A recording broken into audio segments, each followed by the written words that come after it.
In his annual 2018 letter to investors, BlackRock CEO Larry Fink made the case for sustainability finance.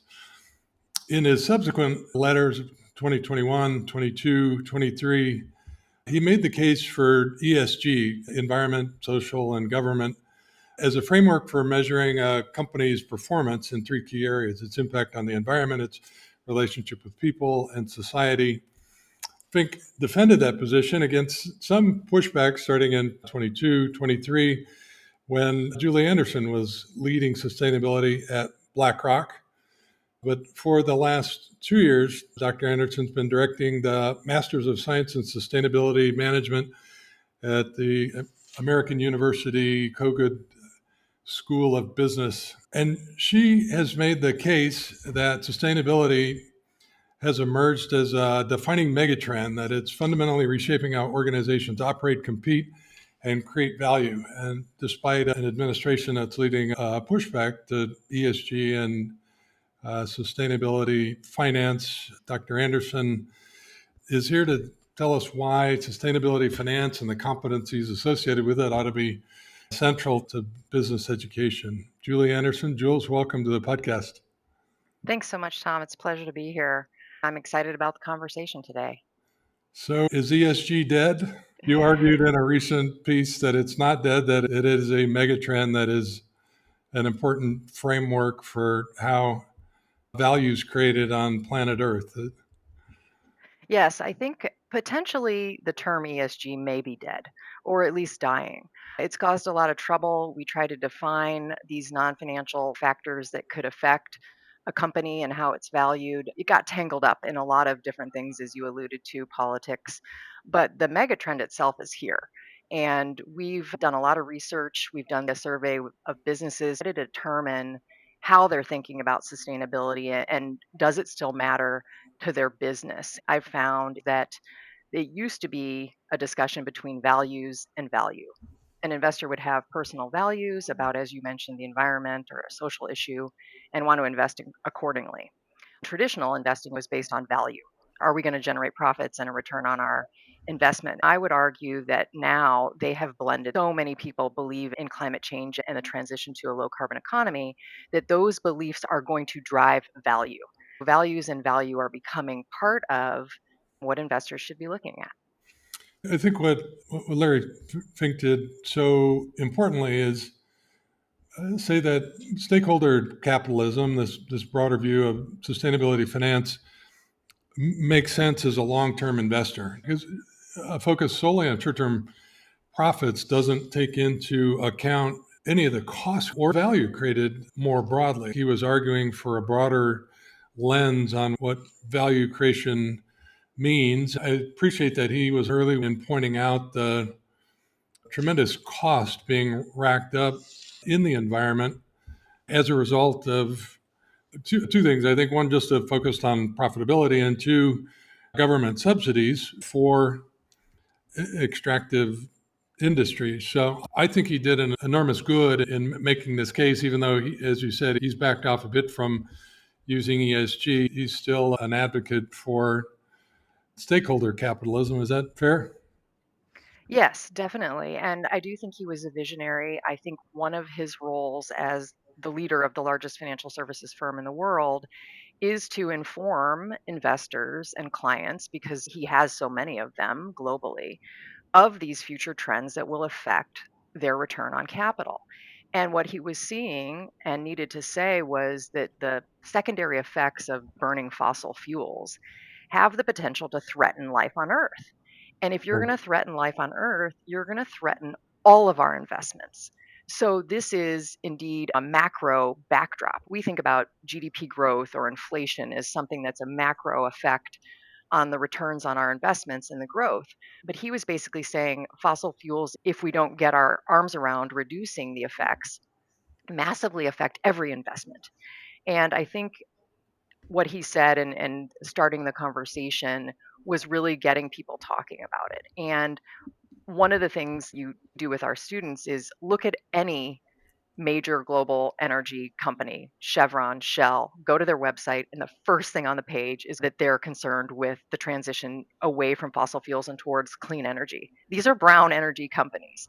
And they see the writing on the wall. They understand that this is something that we need to slowly over time transition away from. And so even they are trying to put their resources towards it. I think that speaks volumes for the transition that we need to make.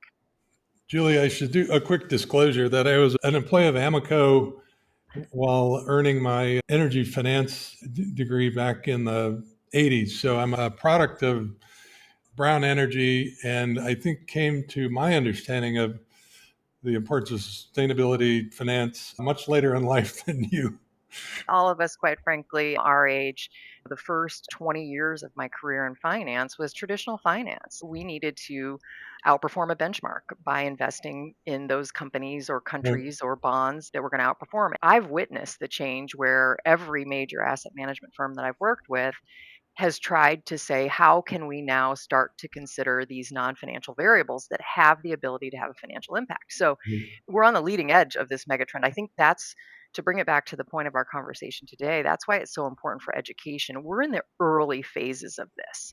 And the ramp up and the sheer manpower and knowledge that we're going to need in the workplace to transform every single industry is enormous. That's one of the reasons I left BlackRock and came to the university to start educating students so that they could be the future leaders of these companies and make these difficult and costly changes.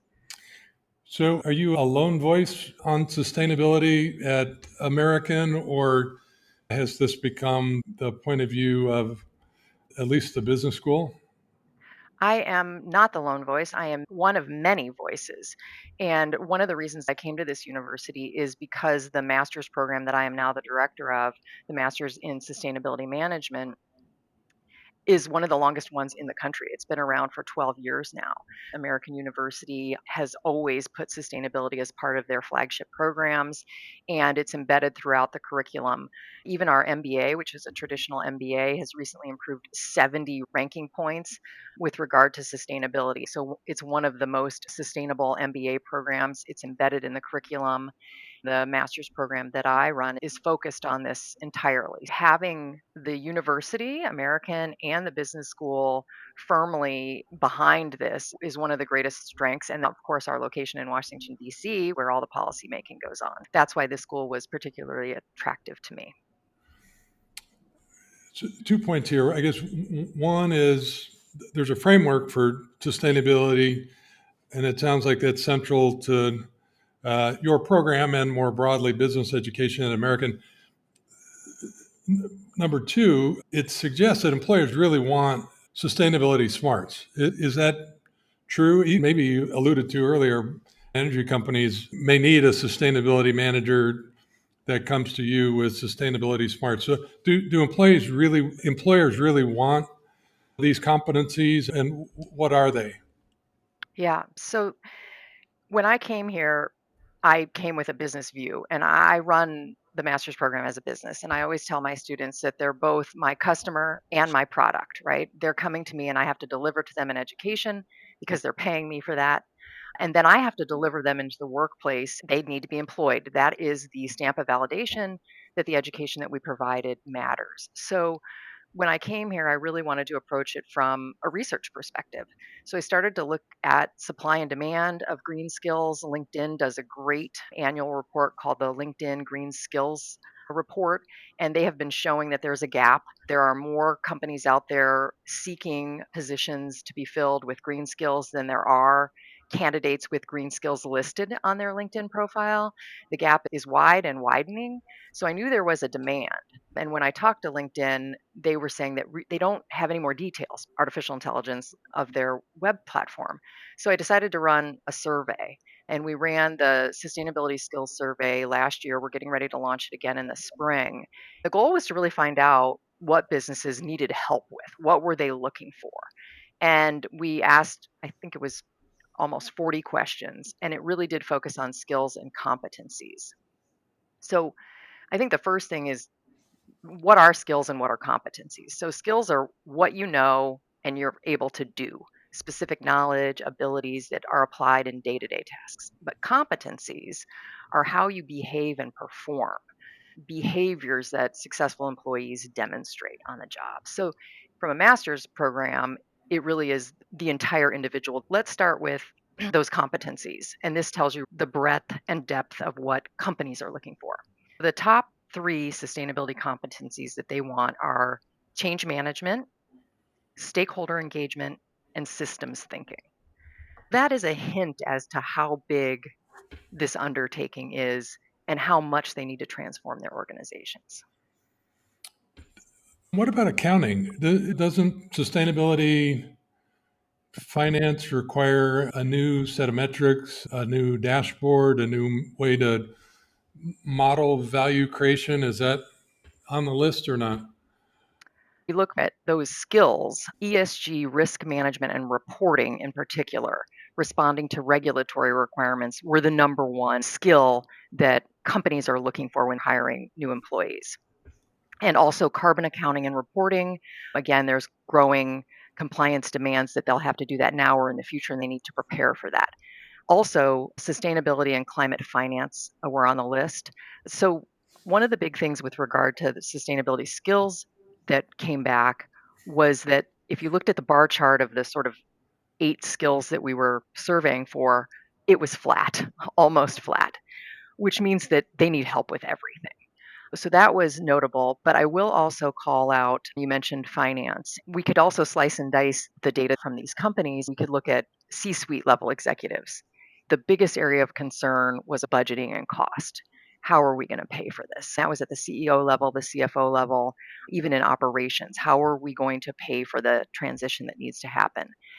I also have 2 more surveys because I really want to understand what the students who are coming to this program are looking for. So I run an incoming student survey and an outgoing student survey. And the incoming student survey overwhelmingly says we want to do both management consulting and finance. There is a big need to blend the two. What's going on in the environment? What do I need to do with regard to my energy or my water usage? And how am I going to execute that from a financial perspective within the financial constraints of a business?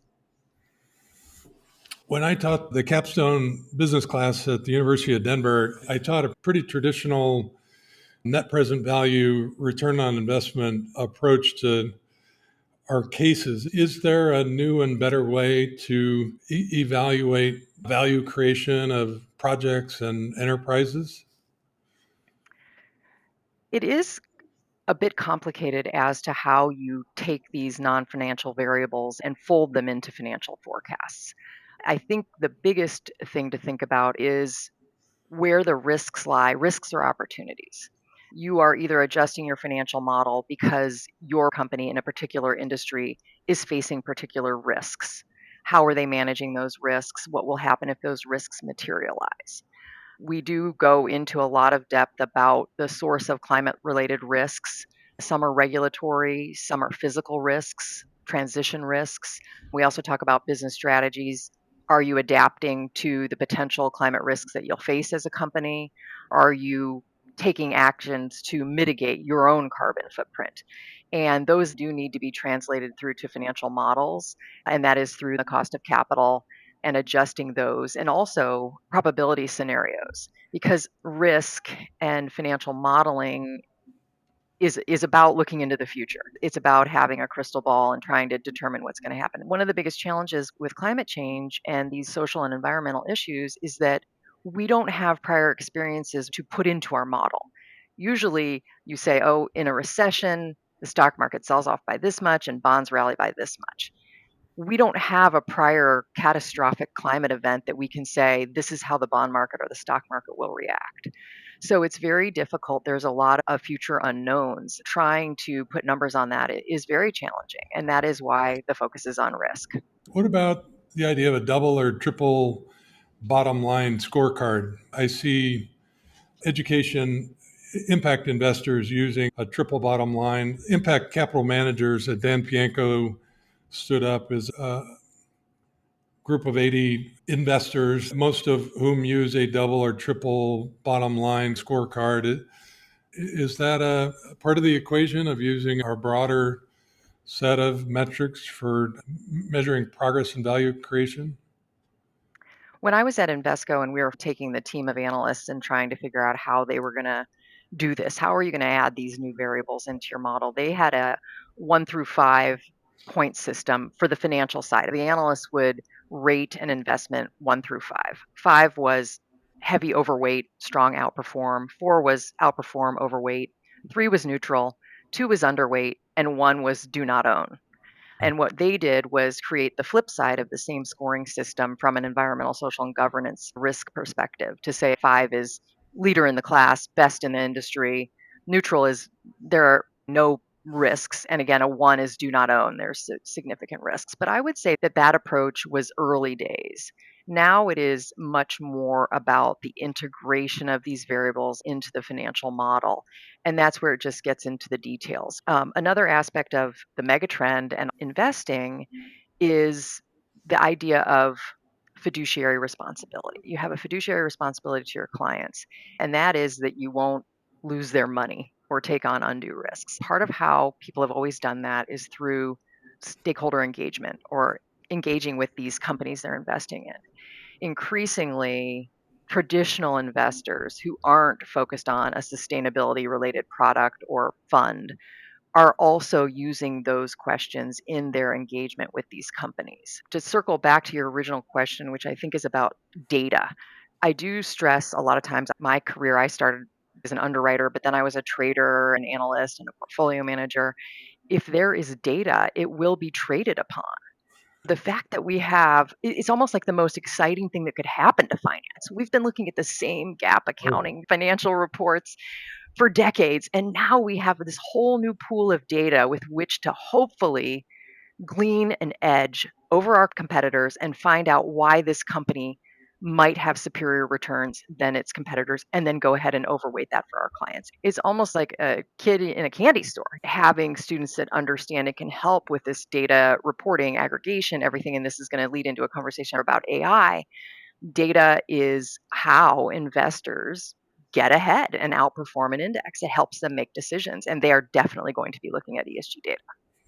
Jules, I want to underscore the three competencies that you said came out of a new study on Green Skills Gap. It's change management, stakeholder engagement, and systems thinking.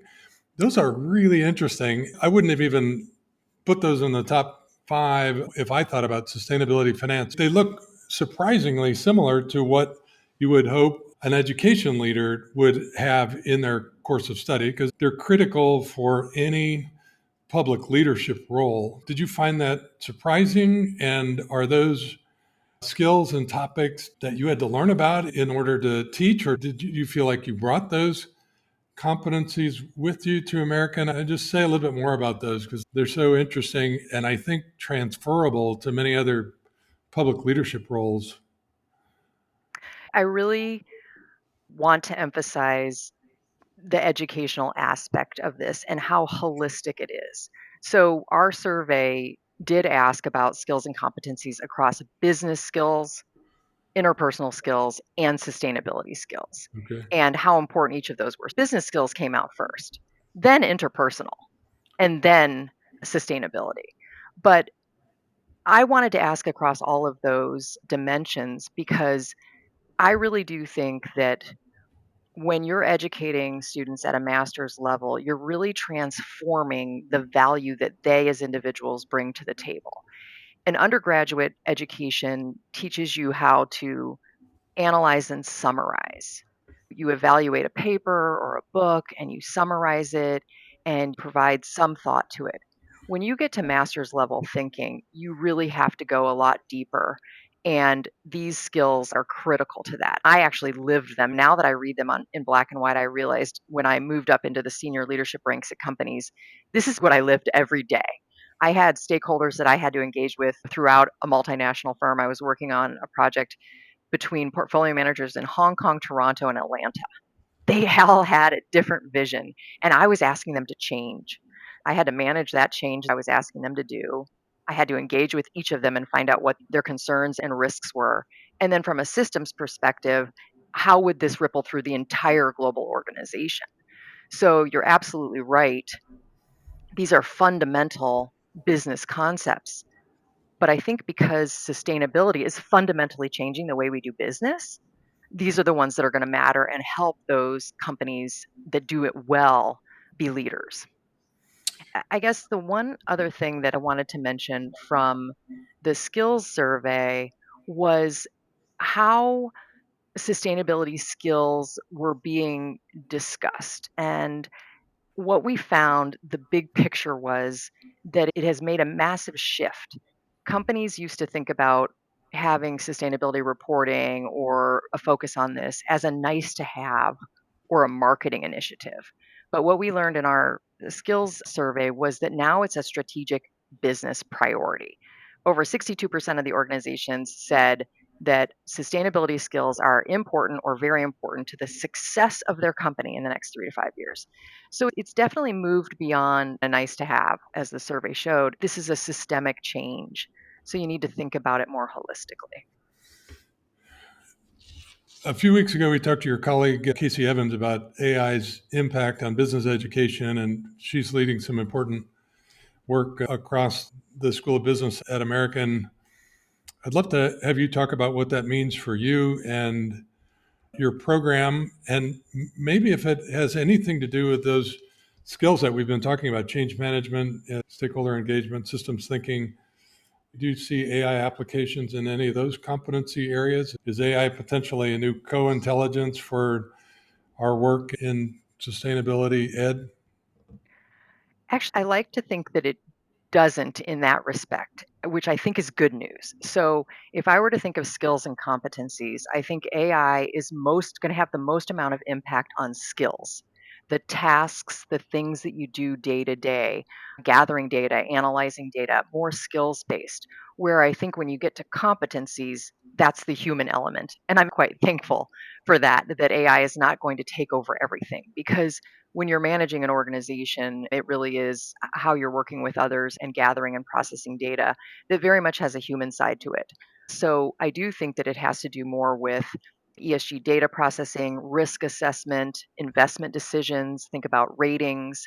The data analytical part is definitely transforming finance in particular. And then when it comes to business operations, resource optimization, supply chain transparency, product design, AI can be useful in all of these elements in a company.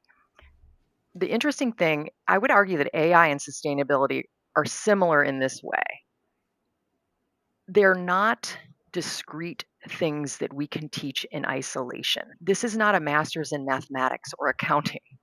This is something that is pervasive throughout everything that we do. And that's true for sustainability and AI.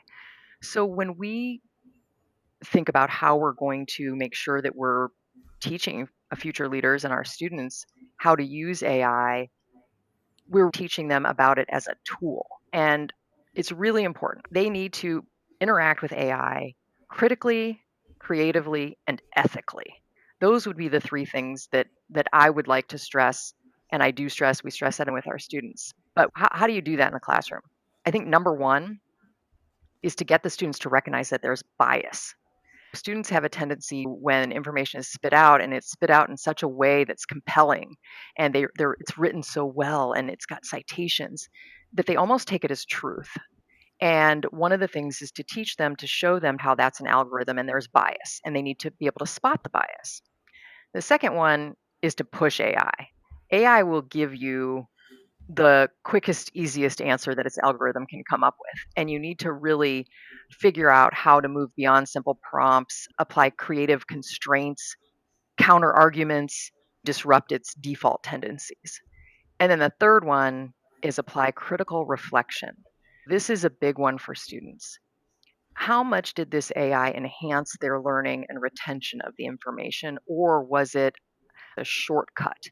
They will only be valued for what they're bringing to the table. If they're just bringing AI to the table, they won't have a competitive advantage for getting that position versus any other student. So, right now, this is my opinion, it's more about how students should consider using AI. They definitely should be using it. We're using it in all of our classrooms, but they have to recognize exactly what the tool is, what it's capable of, and its appropriate or ethical use. Reid Hoffman talks about four different responses to AI, and he might argue that we've gone from a doomer administration to a zoomer administration. Zoomers typically believe we're going to be able to invent our way out of the climate crisis, that AI will help solve many of the sort of looming environmental catastrophe. Are you a zoomer on AI? How do you think AI empowered invention is going to impact sustainability in the next 10 years?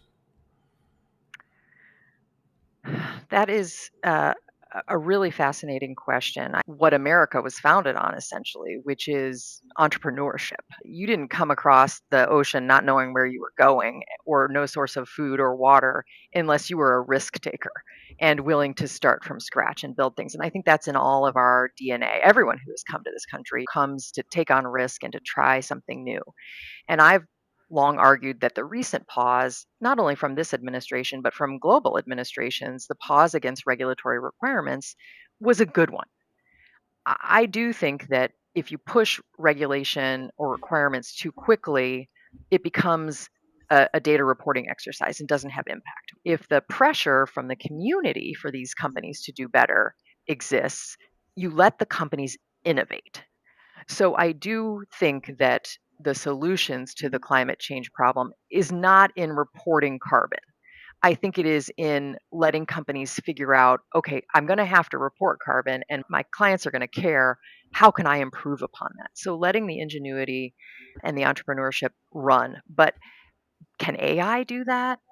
It's a really interesting concept because AI is the program, an algorithm code written by a person. The ability for it to identify future patterns or make connections that our brains can't do would definitely be a help. So, in my vision of the future, if you're using the tool appropriately and you can force it to take on complex thinking in a faster way than you can, and it can aid in that creative destruction and creative creation process, I think it'll be a tremendous help.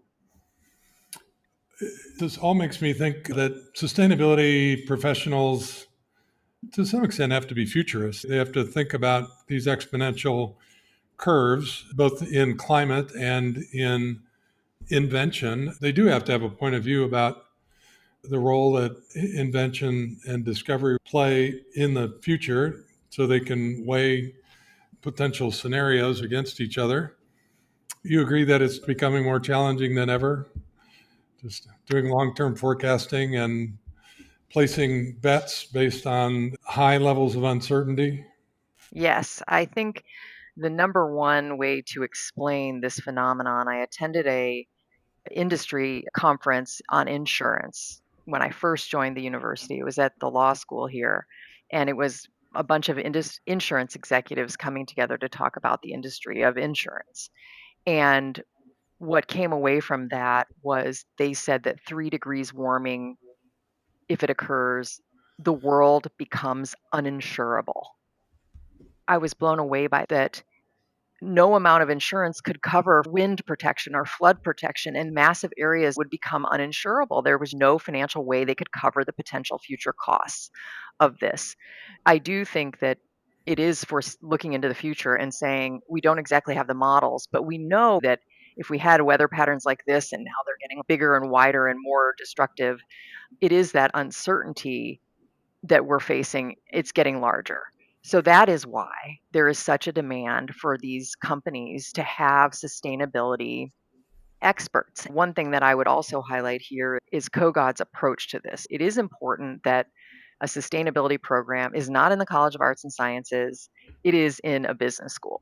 And why is that the case?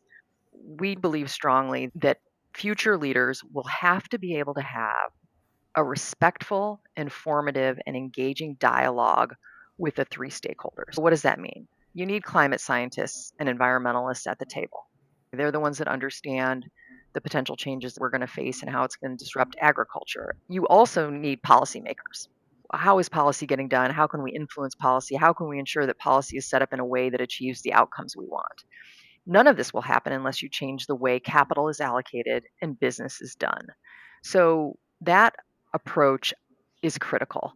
If we're going to solve this problem, it's a huge uncertainty. We need informed individuals that can have a dialogue with all three of those participants at the same table, which in today's day and age seems almost impossible, but it is what needs to happen. All right, Jules, if you were on a portrait of a graduate committee for Montgomery County and they said, as a finance professional, we'd like your advice on what we ought to teach in high school in economics and business and math, what would your advice be? I'm curious how any of this translates into what high schools ought to be teaching. Yeah, math, I think, is outside of my realm. Math is a core competency and computers are taking over, but you still need to understand that. I think that doesn't change. Economics is an important one. I actually brought it up in my classroom last week. We were talking about some climate related news, and it seemed much more about a polarizing topic between the two parties and what they were debating. And I said, well, wait a minute, let's think about how this policy will affect economics. I have my undergraduate and my master's degree in applied economics. So I'm an economist, a recovering economist at heart. I do believe that the way that economics dispassionately looks at the pros and cons, the supply and demand, and likely outcomes is a phenomenal tool and should be used when looking at climate solutions and climate policies. So economics is big. I think business, sadly, is under-taught in high schools.